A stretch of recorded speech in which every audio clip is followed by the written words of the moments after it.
कंपनीबद्दल माहिती मिळवणं हा उद्देश तर होताच, पण याबरोबर स्वतःची ओळख पटून स्वतःमध्ये जे काही बदल घडवायचे त्याच्यासाठी मला मेंटॉर्स पाहिजे होते. ही माझी खूप महत्त्वाची गरज होती, जी की अभिषेक सर, स्मिता मॅम आणि अदिती आणि सगळ्या सुभट परिवार नेहमीच करत राहील.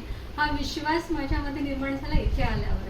कदाचित हे डेस्टाईन होतं आणि मला या 2 दिवसामध्ये भरपूर काही गोष्टी अनुभवायला मिळाल्यात. आणि मला असं वाटतं आपण स्वतःवर थोडा वेळ द्यावा आणि हे गोष्ट शिकल्यावर आणखीन काही बदल स्वतःत होतील, तेव्हाच आपण ते इतरांमध्ये पण करू शकतो. आणि हा सकारात्मक बदल अनुभवताना खूप आनंद होतो. मी सगळ्यांना असं आव्हान देईन की तुम्ही जरूर सोमेटला भेट द्या आणि अशा क्षेत्रामध्ये लोकांनी काम करावं यासाठी जागरूकता निर्माण करता जरी मला आली तरी मला खूप आनंद आहे. I am really thankful to all of you. Thank you sir, thank you ma'am.